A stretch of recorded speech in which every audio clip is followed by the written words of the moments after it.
नमस्कार ओम शांति। ମୁଁ ମାଲକାନଗିରି 12 ତାରିଖ ଭୁବନେଶ୍ୱର ଯାଏ ବାହାରି 17 ତାରିଖ ଫେରିଲି। 5 ଦିନ ସେଠି ବୁଲିଲି। ହୋଲି ଉତ୍ସବ ଦୋଳ ପୂର୍ଣ୍ଣିମା ଉଦ୍ଦେଶ୍ୟରେ ଯାଇଥିଲି ଏବଂ ସେଠି ଲକ୍ଷାଧିକ ଭକ୍ତମାନେ ସାରା ଭାରତବର୍ଷରେ ଆସନ୍ତି। ପଟେରୁ 2ଟି ଆଶ୍ରମ ଅଛି, ଗୋଟେ ନରନାରାୟଣ ସେବାଶ୍ରମ, ଗୋଟେ ହରିଚାঁଦ ଆଶ୍ରମ। ଭକ୍ତମାନେ ଆସନ୍ତି, ନାମ ସଂକୀର୍ତ୍ତନ କରନ୍ତି, ନାମ ସଂକୀର୍ତ୍ତନ, ହୋଲି ପର୍ବ ପାଳନ କରନ୍ତି, ଦୋଳ ପୂର୍ଣ୍ଣିମା ପାଳନ କରନ୍ତି, ହୋଲି ଖେଳନ୍ତି। ଏବଂ ସେଠି ମୁଁ 2ଟି ଆଶ୍ରମରେ ପ୍ରତିବର୍ଷ ପ୍ରବଚନ ଦିଏ। ଆଧ୍ୟାତ୍ମିକତା ଉପରେ, ଠାକୁରଙ୍କ ଉପରେ ପ୍ରବଚନ ଦିଏ। ମୁଁ ଏ ବର୍ଷ ମଧ୍ୟ 2ଟି ଆଶ୍ରମରେ, ଗୋଟିଏ ଆଶ୍ରମରେ ହରି ଆଶ୍ରମରେ ଥରେ ପ୍ରବଚନ ଦେଇଥିଲି, ନରନାରାୟଣ ଆଶ୍ରମରେ 2 ଥର ପ୍ରବଚନ ଦେଲି। ମୁଁ ଗୋଟିଏ କଥା ସମସ୍ତଙ୍କୁ କହିଲି ଯେ ମୁଁ ମାଲକାନଗିରି ବୁଲିକି ଯାହା ଦେଖିଲି ତାହା ମୋତେ ବହୁତ ଦୁଃଖ ଦେଲା, କଷ୍ଟ ଦେଲା। ସେଟା ହେଲା ଯୁବକମାନେ ସେଠି ଅଧିକାଂଶ ଗାଁରେ ସେମାନେ ଯେଉଁ ମୌଲି ମଦ ରୋଷେଇ ହେଉଛି ସେ ସବୁ ପିଉଛନ୍ତି।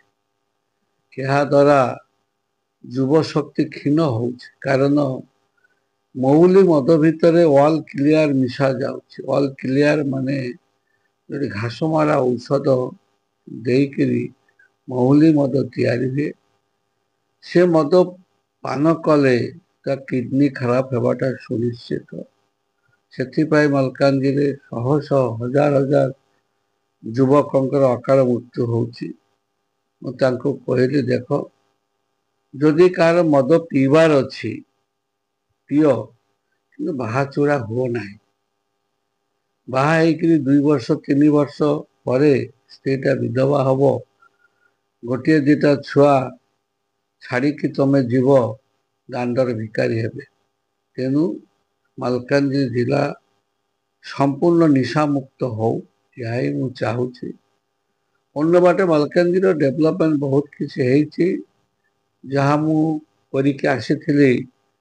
ଇରିଗେସନ, ରାସ୍ତା, ଶିକ୍ଷା, ଗମନାଗମନ ସବୁ କ୍ଷେତ୍ରରେ ମାଲକାନଗିରି ଯାହା ଆବଶ୍ୟକତା ଥିଲା ମୁଁ ତାହା ମୋ ସମୟରେ କରିଥିଲି। ବର୍ତ୍ତମାନ ମଧ୍ୟ ଡେଭଲପମେଣ୍ଟ ଚାଲିଛି। ଆମ ସରକାର, ମୋହନ ଚରଣ ମାଝୀଙ୍କ ସରକାର, ବହୁତ ବିଜେପି ସରକାର ବହୁତ କାମ ବି କରୁଛନ୍ତି।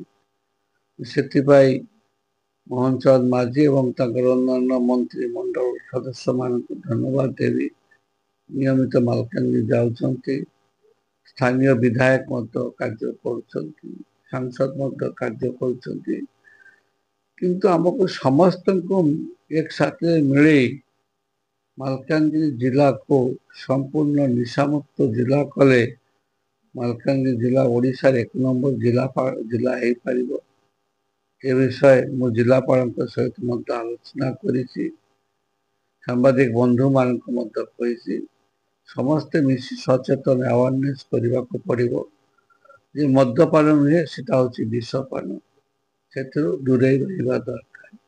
ସମସ୍ତଙ୍କୁ କହିଲି ନମସ୍କାର, ଓମ୍ ଶାନ୍ତି, ଧନ୍ୟବାଦ।